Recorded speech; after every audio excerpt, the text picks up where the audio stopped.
Hello, welcome back to the channel. Today's video is on those creepy bosses that cross a line. If you've ever had a creepy boss, make sure you sub to my second channel, Bad Vibes No Sleep. The link is in the description. So sit back, relax, and enjoy.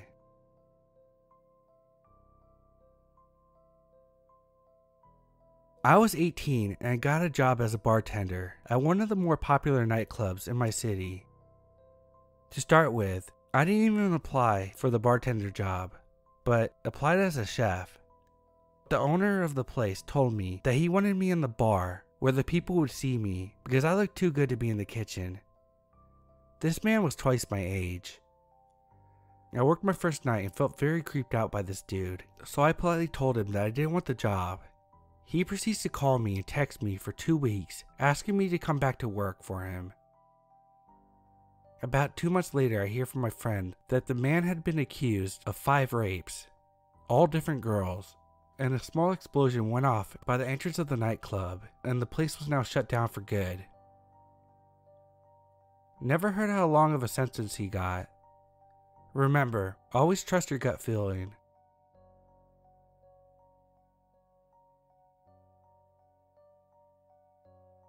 So about 13 years ago, when I was maybe 4 or 5, my grandma used to work for this disabled guy. His name was Rudy, and my brother and I used to go there while my grandma worked. When my brother went back to school, I was still too young to go to school, so I stayed in his house with my grandmother. I was often left alone with him because my grandma had to go to the store to get groceries and whatnot. He was really nice at first, but he always had an off feeling surrounding him. I was a kid and didn't care about it though. He was always doing weird things, and it should have been obvious that I shouldn't trust him, but I couldn't not trust him. He would always give me snacks and toys. How could you dislike someone who does that? I remember the first time he did something. He pulled down my pants. I thought it was a game at first, so I tried to run away. He wouldn't let go of my pants though. I didn't see anything wrong with it at the moment of time. He tried pulling me towards him, but I was running in the opposite direction. I wasn't going to let him, not because I knew it was wrong, but because I thought it was a game. I finally got away and pulled my pants back up. I ran into the living room and acted as if nothing happened, but that's what it seemed, as if it was normal to do. He did this numerous amount of times, to the point where I knew it was wrong, and I got uncomfortable. This is all I remember him doing, but I'm not sure if he did anything else. It was years ago, and this is the first time I've chosen to type about it, or tell anyone, because I felt as if it was my fault, and I didn't want to be viewed differently, so I kept it to myself.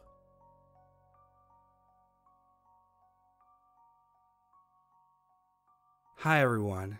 So lately I've had some requests to finally share the whole story of the homeless man I accidentally took in as a tenant and the incidents that followed. I'm just saying in advance, this is a long one, but every detail is relevant. Please note, although everything I have documented is factual, the case was never solved and has likely gone cold since this happened more than 10 years ago. So back in 2007, I found myself working as a bartender at a now closed pub in my hometown. Not a job I particularly liked, but it paid the bills. At this time, they had hired a new kitchen manager that we will simply know as Kearney. Kearney was a pleasant enough man, mostly keeping to himself, but always stayed late to help the barman do our closing duties, so we all liked him for that. New in town, Kearney had yet to find a place of a permanent residence, and I had recently lost my tenant, so someone suggested he ask me. He was considerably older than the tenants I usually took in, but having a streak of bad luck with tenants my own age, I thought an older man with a nice steady job may be a shift in the right direction, so I agreed. Kearney wasted no time and followed me home that very same night. Only he wasn't alone. Enter Lawrence, the boyfriend of Kearney. Honestly, I didn't even realize he was gay up to that point, but was water off my back regardless, looking back now. What really should have bothered me though was Lawrence's appearance.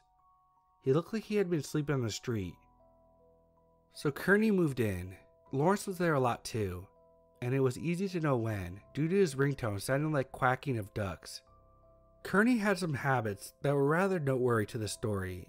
In particular, he basically never closed his door, no matter what he was doing in there. It was always wide open. 2. Although he was a very heavy smoker, he never once smoked inside the house. So Kearney had been living there for about 2 weeks when I had come down with an awful case of pink eye.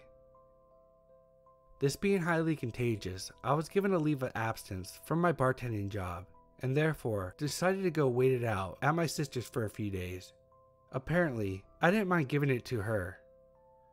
So the day my sister was scheduled to come pick me up, I took a casual stroll into the bar that myself and Ben, my good friends from high school, at the time co-worker, had been building in my house. And something caught my eye. All the liquor bottles were completely empty. Now, those who had been frequenting my house at the time would know that we're not just talking about 1 or 2 bottles of brandy here, but bottles of whiskey, gin, vodka, schnapps, liqueurs. Basically, it was a full-stock bar that could host a pretty big party without requiring much in the way of additions. So I called Kearney in, asking him if he knew anything about this, receiving feedback that Lawrence and he had been on a slight drinking binge. Those were the actual words he used that had left me both furious about the thousands worth of stock they had drank, but also slightly impressed that they were actually still alive. Regardless, I said I would be dealing with it upon my return. So I'm with my sister for a few days, and on a Friday, I get a call from the local police department asking me if I know a Conrad Schultz. Ironically enough, I didn't. They finally add that I would probably know him as Kearney, and that I should probably come down to the station, as they just arrested his boyfriend for trying to sell my camera equipment. So my sister rushes me back home, where all my camera equipment was on display at the police station. It was on this visit that I'm informed that Lawrence was actually a Navy SEAL who got dishonorably discharged before turning to a life of crime and now had a rap sheet the length of a Bible. The kicker was both he and Kearney were actually homeless men who had met at the Salvation Army. So Lawrence is in jail and my sister drops me off at home. Based on Kearney's account of what happened, he had turned Lawrence in himself as he couldn't allow Lawrence to do what he was trying to do. Although I appreciate the sacrifice, I told Kearney that he would have to go, having been the overall cause of all this. However, not wanting to leave him a homeless man, I gave him until the end of the month to make other arrangements. So Monday came around, and having just completed a staff meeting, I walk home to encounter a very much free Lawrence, sitting on the sidewalk across my house, watching it. I confront Lawrence as to why he's there, and he tries to apologize before begging for money. I dismissed him without giving him a cent. Now, I go back to the previous night. See, I mentioned having a staff meeting for a reason, as it was at the meeting where we had gotten a rather sizable list of liquor bottles that had gone missing from the storeroom, leaving us all suspecting each other. I, however, would not have to wait long to figure out who the real culprit was, as a few days later, I opened the garage bin to see the missing bottles, all empty and staring back at me. I decided to sit on this information for the time being, although I did photograph it just in case I needed the evidence later. I also called over Ben to inform him of the developments. As this was quickly becoming a detective game, we decided to enter Kearney's room and search for further evidence.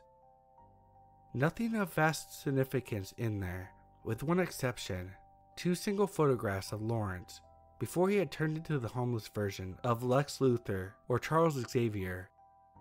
Actually, there were several of Lawrence's things still in there, but as Lawrence spent a lot of time there before the incident, I accepted this as normal.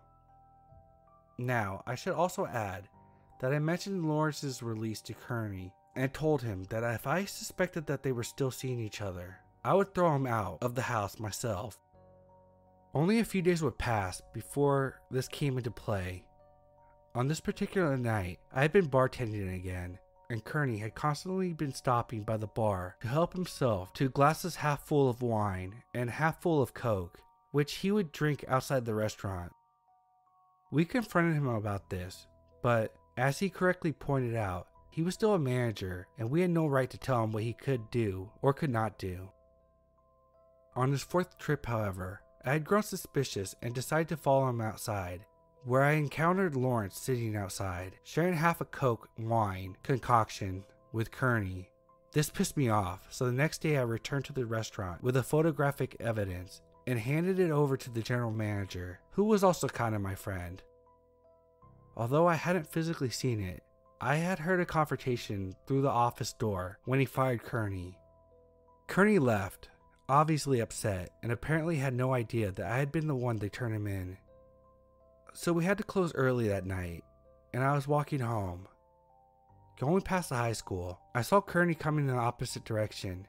He walked past me, literally only saying 2 words, "I'm scared," before disappearing into the darkness. That would be the last time I would ever physically lay eyes on Conrad Schultz. So we reached the final week, and before Kearney's eviction was to take place, Ben had to come to stay with me for the duration, as we both wanted to monitor the situation and make sure nothing else happens. It was in this week that Kearney's behavior suddenly changed. He was constantly smoking in his room and had his door closed 24/7.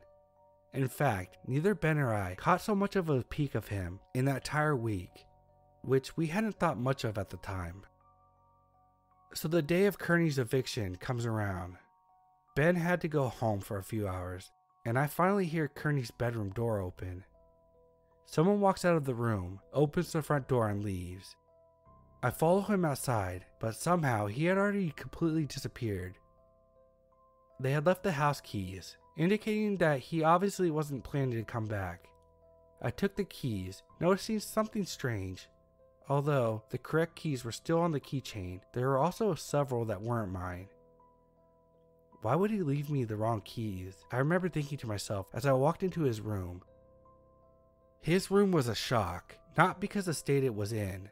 The two had broken the beds and acted wild monkey sex, but I had already known that. As I said, he never closed the damn door. But more that he literally left almost all his belongings behind, with one exception.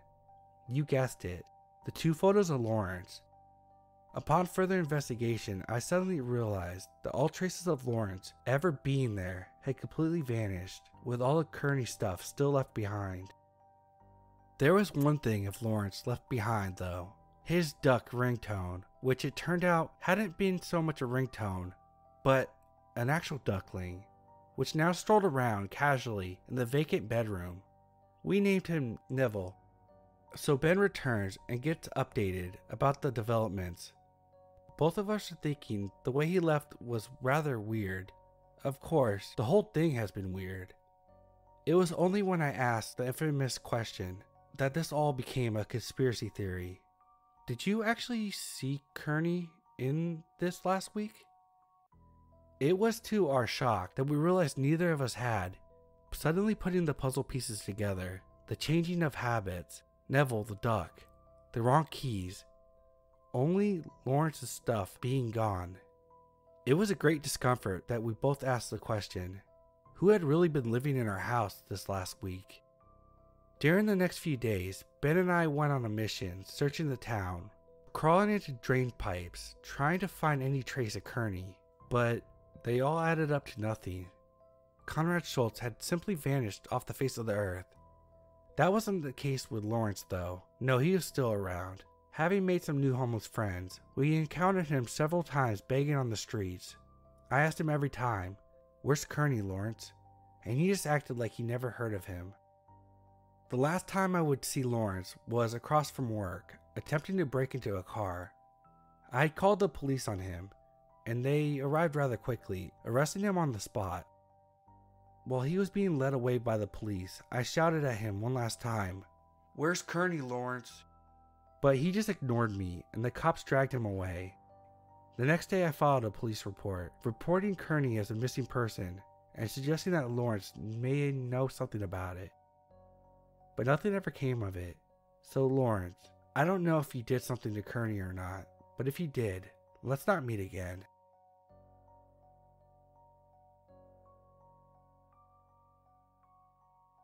Where to begin? I'll just start back to literally last month. So I started working with this guy, who for the sake of the story, I'll call him Bob. Bob is a kind person. I unleashed my full throttle of sarcasm on. Making fun of him just made me feel better, but he seemed to like it. Little did I know that he liked it a lot. I just thought he likes being made fun of, so no harm done, right? Well, if I had been right, I wouldn't be writing this. To be clear, I only thought of him as just being a friend, never anything more than that. Bob is 34, and I'm 22. Hopefully you figured out that I'm a female by now. He also has 2 kids and 2 ex-wives. One of them is our co-worker, who works in a different department. Bob starts bringing food in and candy for me and my co-workers. It made me feel weird, but he keeps insisting that it's just his way of being nice to everyone. Anyways, we become friends on Facebook, and he kept messaging me via Messenger and wanting to talk to me. I'm not always in the mood to talk to people, and sometimes I'm busy, and when I wouldn't respond to him, he would get all moody and upset. He started saying things like, "You're mad at me? Whatever I did, I'm sorry." And at work, when I didn't want to talk to him, he'd act all weird and moody. He offers to buy me my own pizza, which makes me feel extremely weird. But I just let it go, since he ended up getting me one. I mean, Bob is just too nerdy, but I just thought I was being too mean and judgmental, so I kept talking to him every now and then. As time goes on, obviously less and less, because I start to feel like he has feelings for me. But I start to second guess myself and just think I'm crazy. I still only thought of him as just a friend, a fellow coworker friend. So the minute my boss got transferred to manage a different department of the company, I find out that Bob is my new boss. Bob messaged me that same weekend, and I'm shocked and feel compromised because of the new position he just put me in. And of course, he didn't think of what kind of position he put me in, because all he was thinking about was himself and his wants and desires. So this is my horror story of how I got unwanted attention from my boss. P.S. I blocked him, and he has no way of contacting me unless it's face to face. All of my coworkers, which are male, are aware of the situation and have seen the messages. I'm not a vindictive person, and I don't want to ruin his life, but what he did I consider strike 2, and if he does it again, I will go to HR. I'm gonna keep my distance, and if I'm around him, I keep a coworker with me, and he seems to have gotten the message. Update. He wouldn't let it go. He kept messaging me over and over again, and I had no choice but to go to HR. He kept on giving me the hard jobs, as if he was punishing me, and he would still message me and get mad when I didn't message him back. I finally talked to my friends and decided to go to HR. They ended up not doing anything. He still has his job, and I basically had to switch departments to get away from him. I might look for a new job,